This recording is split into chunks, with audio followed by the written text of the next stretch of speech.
kale galab wanaagsan meel kastoo naga maqlaysaan haatan waxaad ku soo dhawaataan barnaamijka wicitaanka dhageystaha Falastiin Axmed Iimaan waatan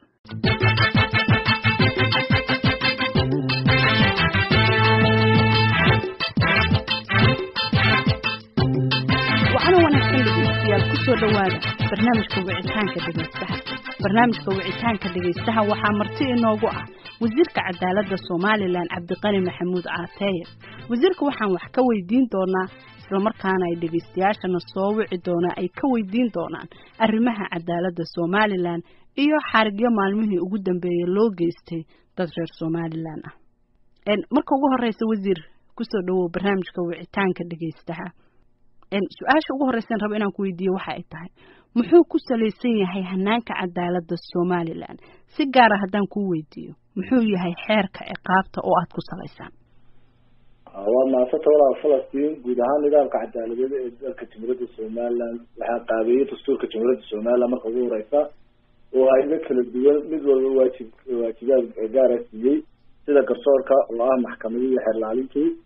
oo waxaa soo kamida wasaaradda cadaaladda oo yimaadaan ciidamada asluubta iyo xabsiyada Jamhuuriyadda Soomaaliland wasaaradda arrimaha gudaha oo yimaadaan ciidamada booliska taasoo shaqada ugu ballaaran ee hanaanka cadaaladda dalka waxaa si gaar ah u saaran garsoorka Jamhuuriyadda Soomaaliland muddadii xukuumaddan sida mudane Musaddiq Cabdi jirtayna talada ahayd waxaa cadaaladda ka qabsoomay howlo aad u ballaaran sida tayeynta adeegyada cadaaladda ee garsoorka ku hawleeyihiin dhismayaasha iyo qorshayaasha lagu horumariyo xabsiyada dalka xoojinta xiriirka ka dhexeeya hay'adaha cadaaladda taasoo idoo adduunkana aan xiriir badan cadaalad la leenahay inta badan waxaa la fiiriyaa marka laga hadlayo hanaanka cadaaladda ama qaabka cadaaladda sida uu ula macaamilo dambiyada iyo xuquuqda uu siiyo qofka muwaadinka maxaa xuquuqa oo cadaaladda Soomaaliland ay siisaa muwaadiniinta maxuuse yahay xeerka ciqaabta ee Soomaaliland walaal Falastiin waa maasata su'aal wanaagsan qof kasta oo muwaadin ah oo ka kaca fal dambiyeed ay ka dhalan karto ciqaabad waxa awood u leh inay sharciga hor keenaan hay'adaha amniga walaal marka ugu horeysa dhageysiga iyo karnaqa eedaha waxa uu xilsaaran hay'adaha garsoorka qof kastaana wuxuu xaq u leeyahay in sharciga hortiisa iska difaaco oo isaga uu aadi lagu soo lagu sheegay uu iska difaaco xaq u leeyahay marka goormay eeduhu noqdaan dambi xariga ama dambi ciqaab ah ama dambi ganaax walaal markuu garsoorku xukumo ay noqon kartaa xirlaantii wixii lagu soo eedeeyay ay uu yeesho wixii qofkii difaaci kar waayay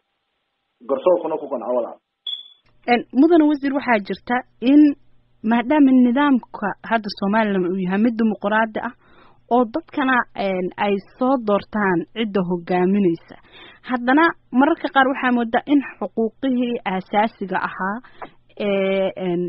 ama kii bani'aadanimada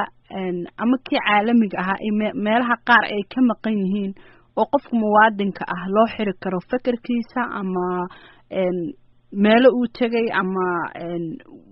fariimo uu soo dhigo baraha bulshada oo kale marka maxaa keena wala Soomaaliland waa dal nusqo qarni dhaafay jiritaankiisu ugu horeyn qof kasta oo muwaadin ah wuxuu leeyahay xorriyad hadalka ah sida dadka kale ee jideeyeen dawladdana waxaa ka go'an inay ilaaliso xuquuqda muwaadiniinta ee xorriyadda hadalka kamid yahay ase yeeshee dawladda waxaa waajib ku ah inay sharciga hor keento muwaadin kasta oo hadalkiisa iyo ficilkiisuba u muuqdaan inay lid ku yihiin shuruucda dalka u taala kuna qarnaqa iyo dhageysiga eedaha waxaa u xilsaaran garsoorka Jamhuuriyadda Soomaaliland walaal cidna laguma tacadiyo dalka Jamhuuriyadda Soomaaliland walaal waa ku soo noqon doonaa taas waxaan siinayaa mid kamid ah dhageystayaasheena walaal magacaaga meesha aad joogto iyo su'aasha aad rabto inaad weydiiso wasiirka cadaaladda Soomaaliland Cabdiqani Maxamuud Caateeye Assalaamu calaykum marka hore magacaygu waa Saxabiid Xaashi Ardaale waxaan ka soo hadlayaa magaalada Boorama oo mahadsan yihiin dhageystayaasha VOA iyo wasiirka cadaaladda Soomaaliland Cabdiqani wasiirka waxaan weydiinayaa waxa jira ama maalmihii ugu dambeeyay soo badanayay dad siyaasiyiin bulshada rayidka ama dad caana oo loo xidhiyay arrimo la xidhiidha inay baraha bulshada wax ku qoreen ama ay hadallo ay sheegeen kullida Soomaaliland markastana dadkaasi marka la xidho waxa lagu eedeeyaa inay yihiin dad qaran dumisa marka somalilandna waxay ku faantaa xorriyatul qowlka iyo dimuqraadiyadda marka xorriyatul qowlka somaliland ma waxay u taqaanaa keliya amaanta su-aashaasaan weydiinaya wasiirka su-aasha kale haddii aan sii raaciyana waxa weeyaan waxaa jira dad badan oo loo xidhay in ay tegeen muqdisho oo caan ah ama xamar oo fanaaniin ay kamid yihiin dad bulshada caan ah ay kamid yihiin markii dambe qaarkood markay airboodka kasoo degeen la xidhay marka tegitaanka xamar ma dembi qaran ba waa mahadsan tahay haye wasiir labada su-aal baan weydiinaya waa mahadsan tahay saxardiid walaal calaykum asalaam saxardiid oo jooga boorama waa mahad celinaa horta uma naqaano somaliland wixii amaana inay tahay wax sharci oo wanaagsan maaha qofka masalan oo kale hadda tu ku timaada madaxweynaha jamhuuriyadda somaliland xeerlaanintii waxa ka dhalanaya faldibiyada ah caddee waxaan tu ku yahay madaxweynaha amba wasiirka cadaaladda oo tuug haddaa tiraahdo taasoo kalea lagu oranaya caddeed oo maxkamadii lagu horgeynaya marka maaha qofkii wuu hadlayaa oo xuquuqdiisii de waxa dawladda waxa ku go-an tahay inay ilaaliso mar walba xuquuqda muwaadinka iyo xorriyadiisa taasi waa ta koowaad ta labaad ee qof kasta oo muqdisho taga cid walba way tagtaa oo qof walba wuxuu tegi karaa kuubuu tegi karaa ama meel kalu tegi karaa meel kastoo msaiyo qool ka hor imanayo hadduu sameeyo qarannimada somaliland iyo xasiloonida guud ee dalka waxaa la hor keenaya sharciga jamhuuriyadda somaliland qofkaas waa mahadsan tahay wasiir markana waxaan siinayaa dhegaystaha xiga walaal magacaaga adoo ku bilaabaysid iyo meesha aad joogto su-aasha aad rabta inaad weydiiso wasiirka cadaaladda somaliland cabdiqani maxamuud caateye aada iyo aad baad mahadsan tihiin daadiyayaasha wicitaanka dhegaystaha iyo wasiir cabdiqani maxamuud caateye magacayga aan ku bilaabo waa khadar nadiif maxamed waxaan joogaa magaalada phoenix ee gobolka arizona ee dalka maraykanka waxaan jeclahay wasiirka inaan weydiiyo waxaa muddooyinkii ugu dambeeyey xabsiyada magaalada hargeysa lagu xidhxidhay ilaa iyo 5 qof iyo magaalada burcaba waxaa kamid ahayd waa naciimo qorane maxamed kayse suldaan nadiif wariye najiib cabdiweli boqor cismaan buurmadow maxay tahay sababta dadka loogu caburinayo hargeysa iyadoo dastuurku damaanad qaadayo ama uu ogol yahay xorriyadda hadalka waxaan jeclaan lahaa wasiirka inaan u raaciyo su-aasheeda labaad oo naciimo qorana waxaa lagu xukumay 3 sano iyadoo oo lagu eedeeyey in ay muqdisho tagtay oo in ay ku riyootay waxyaabo liddi ku ah somaliland sida ay maxkamaddu u cuskatay xarigeeda kadib waxaa lagu xukumay 3 sano boqor cismaan maxamuud buurmadow waxa uu tegay puntland wuxuu ka qayb galay caleemisaanka beesha cali saleban wuxuu sheegay in uu xukuumadda wakiil kaga yahay aragtidii uu halkaasi ka jeediyey oo 100 jibaar ka badan ereyada ay adeegsatay naciimo qorane wuxuu xidhnaa 24 saacadood wasiir iyadana belisukaaya qabadsii waxaa boqor cismaan buurmadowna xidhay 24 saacadood naciimo qoranena xidhay 4 bilood oo aan maxkamad la geyn iyo 3 sano oo halka dambe looga raaciyay aad baad mahadsantahay walaal khadar nadiif waa su-aal wanaagsan buu keenay waan u mahad celinaynaa su-aashiisu mar walba waxay ku qortataa sida u eg tahay naciimo qorane iyo boqor buurmadow iyo dadyowgii kale la xidhay horta naciimo qorane waxay xeerlaainta kasoo ogtay dacwad la xidhiidha inay gashay faldambiyeed ka dhanaca qarannimada jamhuuriyadda somaliland dhegeysiga iyo dacwadeeduna waxay ka bilaamatay maxkamadda gobolka hargeysa sidoo kale maxkamadda gobolku waxay soo saartay xukun ka dhashay eedaha loo soo jeediyey marka eed baa loo soo jeediyey eedii baa weli socota qofka qareenaduna way ka qaadan karaan axbaan kaa ka degdegi mayno boqor buurmadowna alxamdulilah maanta da waa lasoo daayo waana waa boqor kamid a jamhuuriyadda somal boqoradooda iyaduna eedeedii iyo xukunkeeda wuu socdaa isaga eedii dadkii xeerlaainta kusoo eedeysay unbaa jebisay tanna wuu socdaa markaa khadar markuu leeyahay inuu isku keento waxaan usheegayaa in xeerlaalintii iyo damaanadii laga qaaday oo isaga wixii dee uu jabi karaa qofkiio wixii lagu soo eedeeyey baa ka jabi karaa kana waxa wey xeerlaalintii iyo maxkamadii baa socoto qareenkeedina wuxuu ku doonayaa inuu haddana raxsaanka u furto walaal wax weynba maaha laakiin waxa uu leeyahay labada dambe marka la fiiriyo waxaa badan oo xoog badan kan boqorka uu geysta marka wuxuu leeyahay maxaa 4 bilood oo maxkamad la-aana loo hayaa intaasoo sanana loogu soo jeediyey boqorkana 24 loogu xiray maxay tahay cadaaladda sida kala duwan dadka u xukumaysa su-aashaasuu ku weydiiyey walaal si kala duwan uma xukumayso waxaa jira garsoor baan leenahay madax banaan xeer la-aanta waxay sababeysaa eedaas waxa weeyaan qofkii daway wala noqon kartaa tan kalena waxa weeyaan de hadduu ka culisiya oo wixii lagu eedeeyo lagu helo waxa weeyaan waa de garsoorka u saaray imikadana iyadana waxay hoos harsanaysaa garsoorkii oo racfaankii ayaa u banaan oo maxkamadii sare u banaan wax walba maxkamadda sare haddana inay dib uga celinba ubaahan madaxweyne la cafiyo waa suuragal marka fursad badan bay haystaa wada tusaale ahaan wasiir haddii qofku uu ka hor yimaado gooni isku taaga somaliland oo uu yidhaahdo malaha waxaa ila fiicnaan lahayd in soomaaliya ay la midoodo kaasi ma dembi buu noqonayaa qofka maxkamad lagu soo taagi karo dembi qaran weeyaan walaalo xaddaafa weeyaan kaas waxa weeyaan cid laga yeelayaa ma jirto xataa aniga marka maxaa loo cuskanayaa inuu qodobkaas dembi yahay xeerarka dalka u yaala walaa loo cuskanaya dastuur kamid waa mahadsan tahay markana mid kamid a dhegeystayaashaan siinaya walaal magacaaga adoo ku bilaabaya su-aasha aad rabto wasiirka inaad weydiiso iyo meesha aad joogto. assalaamu calaykum waraxmatullaahi wabarakaatu. magacaygu waa xamdi maxamed faarax xamdi sagal, waxaan joogaa degmada Gobdheer oo ka tirsan gobolka Maroodijeex. aad baan u salaamay Falastiin Axmed Iimaan iyo wasiirka cadaaladda Soomaaliland Mudane Cabdiqani Maxamuud Caateeye. haye su-aashaada. calaykum salaam. walaalo laba su-aalood baan doonaya inaan weydiiyo Cabdiqani Maxamuud. haye waxa weeyaan labadeeda su-aalood Falastiin su-aasheeda hore waxa weeyaan qofku haddii uu dembi galo laakiin laba loo kala qaadayo oo maxaan idhaha dembiyadaasi ay kala noqonayaan qof maxaan idhaha dembigaasi ula kaca u galay oo ujeedo cad uga lahaa iyo qof maxaan idhaha si aanu waxba ka fahamsanayn u galay, labadaasi mudane wasiir ma kala qaadaysaa garsoorka cadaaladda Somaliland? su-aasha labaadna waxa weeyaan maxay ku dhacday in maxaan idhaha qofka amba siyaasiga ah amba maxaan idhahdaa sidan ugaasyada oo kale haddii ay dembi galaan looga saaro xabsiga ee loo sii daayo loo damiinto qofka rayidkaana xabsiga lagu hayo inta xukunka ku dhacayo? waanad mahadsantihiin. haye wasiir, tan dambe waxaan filayaa inay untii hore leedahay laakiin bal labadaba si kooban uga joogo.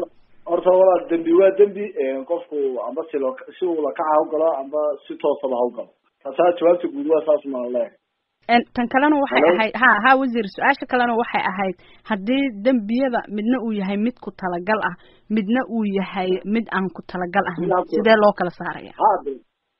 de garsoorku ma inoo hayo walaal waxa wey xeerlaanta waa la baaray si ay dhibaysto markaasa laogaanaya inuu ku talagal yahay iyo mid aan ku talagal ahayn garsoorka ayay utaala. waxaa laga yaabaa mararka qaar in dad dhalinyaro ah ay iska safraan ama waxyaabaha qaar ay sameeyaan ama ay xaflado ka qayb galaan iyo munaasabado kale laakiin aysan ogeyn waxa aad ka qabtaan ama cadaaladda u taala Somaliland ay ka qabto. qofkaasoo kale tusaale ahaan su-aashii xamde haddii aan daba dhigo ma waxaa la leeyahay dembigu waa dembi mise waxaa la leeyahay aqoonta qofku ma gaarsiisanayn heerkaas? walaale hadda waxa saa u dhigaysaa haddaad u dhigto cudur maaha waxaan odhan karnaa qofkii tago kale masalan meeshaad ujeedo waa garanaya muqdisho waad ka qayb gasho farmaajo adoo qof dee muddo kale wax garanaya waxa weeyaan jamhuuriyadda Somaliland ayaad kasoo horjeeda adigoo ka dhex de ololeynayo garandumis oo kale lagu arkaya anta saanu qabno midda ayaga Somaliland waxa weeyaan jamhuuriyadda Somaliland inay gooni istaag tahay aanan Soomaaliya aanan waxna kala dhex gelin taasaan qabnaa walaal. marka haddii qofka su-aasha hadaayana waxaa mudda si kalaan ku weydi haddii qofka aragtidiisa ay tahay mid ka duwan sida adiga hadda aad u aragto oo uu qofku is yiraahdo malaha waxaa fiicnaan lahayd in ama Muqdisho iyo Hargeysa oo kale ay xiriir yeeshaan ama Somaliland iyo Soomaaliya ay xiriir yeeshaan, fakarka qofka uu qabo oo aragtidiisa ah ma waxaa jira sharci dambi ka dhigaya? Falastiin dastuurka jamhuuriyadda Somaliland afkii baa loo qaaday 2000 waxaana la isku raacay 7% in jamhuuriyadda Somaliland ay mustaaq tahay adduunkana majority-ga la yiraahdo minority-ga waa inay dadka Somaliland dhamaantood intii 7% waxay qaadato ma qaadanaya aragti kale oo jirta ma jiro. wasiir waxaa jirta adeegyo kala duwan ee cadaaladdu bixisaa oo ah in ay qofka la siiyo qareeno, in la siiyo raacfaan, in haddii la hubo in qofku uusan gaarsiisanayn in xabsi uu galo inta dacwadiisa uu socoto kale loo ogolaan karo banaanka. adeegyadaasi ma bixisaa cadaaladda Somaliland? walaal way bixisaa misalan marka xeerka xabsiyada jooga Somaliland wax badan bixisaa. xeerka xabsiyada madaxweynaha Muuse Biixi Cabdi ayaa 2018 bishii koowaad saxay oo uu ansaxay. waxaa jira qodobkiisa 7-aad wuxuu sheegayaa sidee shuruudaysan qofka anigu Soomaaliland waxaan doonaa sida rayid oo kale inaan u talaabsano oo ah isagoo qofkii 3 meelood oo 2 meelood markuu dhammaan magaalada loo sidaay waa mahadsantahay dhageystahan siinaya walaal magacaaga meesha aad joogto iyo su'aasha aad rabto inaad weydiiso wasiirka cadaaladda Soomaaliland Cabdiqani Maxamuud Caateeye marka hore waa salaamayaa idaacadda VOA iyo martida maanta inoogu martidaay wasiirkaasi wasiir Cabdiqani magacaygu waa Muxyidiin Maxamuud Umar ku magac dheer Muxyidiin Daladka waxaan joogaa magaalada Boorama waan salaamayaa wasiirka iyo sidoo kale laanta afka Soomaaliga ee VOA marka waxaan weydiin lahaa wasiirka Somaliland waxay samaysay muddooyinkan dambe xadhko isxigxiga ama maxbiis ay dhowr oo ay ku xidhay in ay ka soo horjeesteen shuruucda iyo nidaamkii u yaalay dalka marka waxaan weydiin lahaa mudane wasiir maxaa sababay in xadhiga qof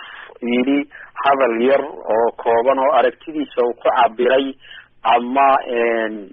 tusaale ahaan hadal nin kaloo yidhi madaxweynuhu waa local oo kale isaguna waa jireye in maxkamadda Somaliland ay xukunto muddada intaa laga sanadaa iyadoo digniinna loo samayn aanan la samayn qofkaas si kale loola hadlay intaan lagu degdegin xadhiga muddada dheer marar badan su'aashaas wasiirka ka jawaabay laakiin waxaan siinayaa si kooban inuu su'aashaada uga jawaabo wasiir waa runtaa Muxyidiin waan ka qaadnay waa sidaas ku sheegay dhowr jeer waan ka jawaabnay ugu horeyn qof kasta oo muwaadin ahi wuxuu leeyahay xorriyad hadalka ah sida dastuurka iyo xeerarka kala jideeyeen dawladda waxaa ka go'an inay ilaaliso xuquuqda muwaadin ee xorriyadda hadalku ka mid yahay hase yeeshee dawladda waxaa waajib ku ah inay sharciga hor keento muwaadin kasta oo hadalkiisa iyo ficilkiisaba u muuqda inay lid ku yihiin shuruucda dalka u taala waa mahadsantahay wasiir su-aasha ugu dambeeyaan rabo waxa ay tahay wasiir Soomaaliya guud ahaan intii aan la kala go'in waxaa jirtay nidaam military oo gacan adag ku maamulaya oo madaxweyne uu ahaa Maxamed Siyaad Barre waa ay la dagaashay iyadoo ku qanci weysay qaabkii adkaa ee loo maamulayay waxyaabaha maamulkaas lagu eedeynayna waxaa kamid ahayd xariga dadka soo gudbinta fakarkooda iyagoo qaba aragti ka duwan aragtida uu maamulku qabay dad badan aa lagu dilay meelaha Hargeysa ay kamid tahay Berbera kamid tahay Muqdisho kamid tahay iyo gobollo kale oo Soomaaliya guud ahaan ku yaala dadkuna waa ka dhidhiyeen waxaanay keentay in xukunka ay la dagaalamaan oo ay iska tuuraan waana tan keenta Soomaaliland laftirkeeda inay tiraahdo Soomaaliyada kale waa ka go'nay oo hadda ay halkaas taagan tahay oo welina aad weliba mararka qaar sheegtaan in xadgudubyo maamulkaas intuu jiray loo geystay dadka reer Somaliland caburintaasana kamid ahayd marka hadda dadka lagu caburiyo fakarkooda ma isleedahay dadku waxay isweydiin karaan sababta ay ula dagaalameen xukunkii militariga ahaa hadiiba kii rayidka ahaa uu sidan ula dhaqmay Palestine waxaan ku sheegayaa walaal horta dad xilliga dadkaas siyaad bare dibayay dadkii xilliga la qaxay dhibaatada ay soo gaadhay baan kamid ahaa oo waxaan mid kale ku sheegayaa maanta nimcaan ku jirnaa aniga aad arkaysa Cabdiqani waxa weeyaan aniga siika cadaaladda magaalada iyo iska mushaaxa waxay ilaalisa ma jirto marxaladda sheegaysidna waa marxalad aan ka jirin Somaliland illa dhibaatada ma jiro nin aan ku jirnaa waxa buunbuuniya nimanka aan ishaynay Soomaaliya oo inantan ilaa website-yadooda iyo wixii ku soo qora inantan way u jeedaan iyo wixii Soomaaliya iyo dhibaato iyo wixii Soomaaliya ka yimaada Muqdisho ay hadii jeer buunbuuniyaan marka ujeedada guud ee marka aad sheegtay xaaladaas mid ka jirta siyaad baro lamida Somaliland ma jirto wala aad u mahadsantahay wasiir Allah inta ayaan ku soo gabagabeynayna barnaamijkii wicitaanka dhageystaha toddobaadkan waxaa marti noogu ahaa wasiirka cadaaladda Somaliland Cabdiqani Maxamuud Caateeye tan intaan dib dambe ugu kulmi doono barnaamijkan oo kalena dhageystiya nabadgelyo